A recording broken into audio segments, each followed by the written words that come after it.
ओम नमः शिवाय। आप सभी व्यूअर्स का पुनः स्वागत है। सभी व्यूअर्स को धन्यवाद देते हुए अब मैं नवंबर माह का जो राशिफल तैयार किया है, उसकी अगली राशि जो बनती है वृश्चिक राशि। यह किसकी राशि है? मंगल की राशि है और मंगल इस समय सुदृढ़ स्थिति में है, सभी राशियों को अच्छे फल देने के लिए तैयार हैं। इसके पहले मैं पूरा माह का राशिफल बताऊँ, आप लोगों को मेरी ओर से दिवाली की बहुत-बहुत शुभकामनाएँ। आपका जीवन खुशियों से भरा हो, आपकी आयु में, मान-सम्मान में, ऐश्वर्य में, सब में वृद्धि हो। पूरे वर्ष आपको हर तरह से संपन्नता प्राप्त हो। ये मेरी ओर से आप लोगों के लिए बहुत-बहुत शुभकामनाएँ।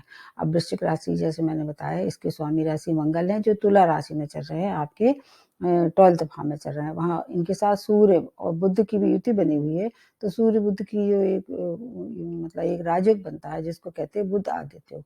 12th भाव में उतना ज़्यादा इफ़ेक्ट नहीं होता है, लेकिन चूँकि मंगल भी का साथ इन्हें मिला हुआ है, इसलिए मंगल की एक दृष्टि आपके कहाँ पड़ रही है?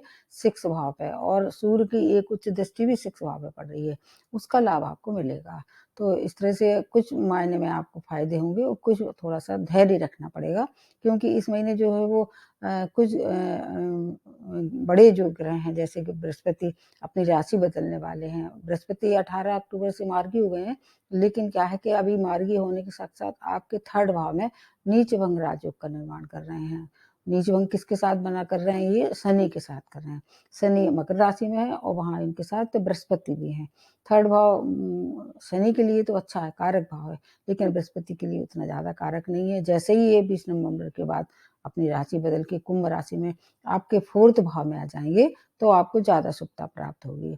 अब और जैसे शुक्र है, शुक्र आपके कहाँ है? 2nd भाव में चल रहे हैं, ये पूरे माह वहीं रहने वाले हैं। और मंगल भी आपकी तुला राशि में रहने वाले हैं, आपके 12th भाव में। इसके अतिरिक्त राहु आपके 7th भाव में और केतु आपके लग्न में है। तो सूर्य जो है वो इस समय जो नीच राशि में है ज़रूर, पर उनकी जो उच्च दृष्टि है 6 भाव पे पड़ रही है, तो आपको कहाँ लाभ पहुँचाने वाली है, उसका लाभ आप ले सकते हैं। और मंगल की भी एक अपनी राशि पर दृष्टि पड़ रही है, 7म दृष्टि, और इधर आप मंगल की एक दूसरी दृष्टि जो 8म दृष्टि है, वो आपके 7th भाव में पड़ रही है। इसका लाभ पूर्णतः आपको प्राप्त होने वाला है। 6 भाव किसका है? शिक्षा प्रतियोगिता का है, मतलब शिक्षा का तो नहीं है लेकिन प्रतियोगिता तो कह सकते हैं, नौकरी का है तो अगर आप कोई कॉम्पिटिशन फेस कर रहे थे, तो उसमें सफलता मिलना तय है। जहाँ तक है रोगों वाली बात है, त्वचीय रोग को छोड़ के बाकी और रोगों में आपको कुछ इम्प्रूवमेंट दिखाई देगा। अगर पहले से कोई परेशानी है, तो उस पे थोड़ा-सा आपको केयर करनी चाहिए। नए रोग की कोई उत्पत्ति दिखाई नहीं दे रही है। शत्रु भी परास्त होंगे, और इसके अलावा कोर्ट केस में अगर आप थे, तो आपका मतलब कुछ पक्ष ऐसा कमज़ोर पड़ रहा था, तो अब आपको अपना सुदृढ़ हो जाएगा वो पक्ष, मतलब आपके ही तरफ निर्णय होने वाला है, मतलब पॉज़िटिविटी दिखाई दे रही है 6 भाव में। आपके लिए बहुत शुभ सूचना लेके आ रहा है। वैसे 6 भाव अगर किसी का अच्छा हो जाता है, तो बहुत सी समस्याओं का स्वतः हल हो जाता है। अब आ जाते हैं और जो ग्रह हैं, जैसे मैंने बताया कि आपके सूर्य जो है वो आपके 16 तारीख तक रहने वाले 12th हाउस में, तो व्यय की अधिकता होगी, लेकिन विदेशों से जुड़ी हुई कोई कार्य अगर कर रहे थे, तो उसमें सफलता मिल सकती है, अगर आप कोशिश करें और इच्छुक हो तो हायर एजुकेशन के लिए भी जाया जा सकता है, क्योंकि एक जो राशि है बृहस्पति की आपके 5th भाव में है। अगर संतान की कोई उन्नति रुकी हुई थी, तो वो 20 तारीख के बाद उसमें भी कुछ प्रगति दिखाई देगी। 20 तारीख तक थोड़ा-सा आपको धैर्य रखना पड़ेगा। आपकी स्वयं की जो अगर एजुकेशन अधूरी थी, तो उसके लिए भी आप अप्लाई कर सकते हैं। देश से विदेश के लिए आप अपने हायर एजुकेशन के लिए भाग आज़मा सकते हैं। जहाँ तक शेयर सट्टे वाली बात है, उसके लिए भी थोड़ा-सा आपको अभी शांत रहना चाहिए। बृहस्पति के लिए पूरी शुभता आपको 20 तारीख के बाद होगी, लेकिन भूमि वाहन का सौदा इस समय आप कर सकते हैं, उसका आपको लाभ होगा। माता का सुख भी प्राप्त होगा, और इसके अलावा स्टूडेंट हैं, तो स्टूडेंट के लिए मनपसंद जगह एडमिशन आपको मिल सकता है। प्रेम प्रसंगों में भी 20 तारीख के बाद आपको थोड़ा-सा अच्छे मतलब शुभ समाचार प्राप्त होंगे। विवाह में भी परिणित हो सकते हैं। इस समय क्या है कि राहु जो है वो आपके 7th भाव में है, तो जो भी फल देंगे, जो भी आपको परिणाम मिलने वाले अचानक मिलेंगे। अगर शुक्र की स्थिति अच्छी है, इस समय शुक्र की स्थिति बहुत अच्छी है सभी राशि वालों के। आपके 2nd भाव में है, वाणी में मधुरता, संपत्ति का लाभ, पारिवारिक रिश्ते बहुत अच्छे हो जाएँगे, और इसके साथ-साथ शुक्र है किसकी? बृहस्पति की राशि में है।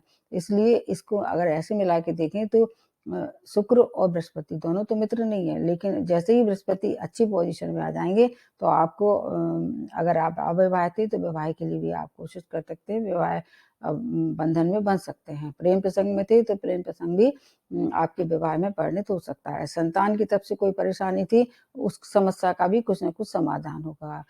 अगर आप एक्सपोर्ट इम्पोर्ट का व्यापार कर रहे थे, उसमें भी आप आगे बढ़ सकते हैं। 12th भाव जब एक्टिवेट होता है तो विदेशों से बहुत लाभ दिलाता है। सभी जो कार्यक्षेत्र से मतलब जो भी कार्य रुके हुए थे 20 तारीख के बाद पूर्णता की ओर जाने वाले हैं। धन लाभ होगा, रुका हुआ धन प्राप्त होगा, शत्रु परास्त होंगे। इसके अलावा पुराने रोगों से भी छुटकारा होगा। बस त्वचीय रोग अगर हैं तो उनमें थोड़ा-सा सावधानी रखनी पड़ेगी।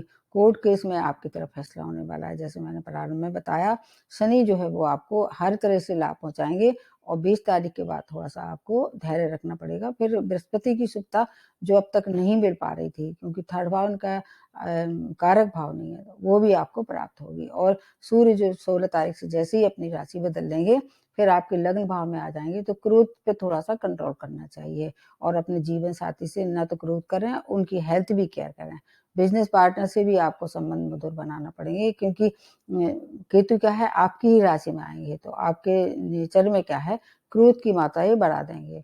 बाकी अगर आप पिता से जुड़ के कोई कार्य कर रहे थे, तो वो भी आप इस समय कर सकते हैं। उनका सम्मान करें, माता-पिता का सम्मान सर्वोपरि होता है। मतलब एक ये पृथ्वी पे चलते-फिरते एक कहना चाहिए भगवान है, हर एक के लिए। अगर आप अपने माता-पिता का सम्मान करते हैं, तो आधे से ज़्यादा जो है ग्रहों की अशुभता स्वतः ही कम हो जाती है। गुरुओं का सम्मान करने से बृहस्पति प्रबल होता है, माता-पिता की अगर आदर करते हैं, उनका ध्यान रखते हैं, तो सूर्य और चंद्रमा प्रबल हो जाता है। अगर उनका अनादर करते हैं, तो कितने भी अच्छे ग्रह क्यों ना हो, ये अशुभता आपको कभी जीवन में प्राप्त नहीं होगी। कुल मिला के ये कि आपको पूरे माह अच्छी-अच्छी सूचना प्राप्त होंगी। दिवाली आप बड़े अच्छे से हर्षोल्लास से मनाने की स्थिति में रहिए और क्रोध ना करें और माता-पिता का सम्मान करें। तो आपके लिए ये पूरा महीना जो है वो प्रारंभ का 15 दिन किसी और तरह से अच्छे हैं और अंत का जो समय है वो ज़्यादा अच्छा है 20 तारीख के बाद का। फिर भी कोई परेशानी है तो आपको हनुमान जी की शरण में जाना चाहिए। वृश्चिक राशि वालों के लिए हनुमान जी से अच्छे कोई भी देवता नहीं है, उनको प्रसन्न कीजिए, हर एक समस्या का समाधान होगा और हर तरफ से आपको शुभता ही प्राप्त होती रहेगी पूरे जीवन भर। तो आज के लिए इतना ही, नमस्ते और धन्यवाद।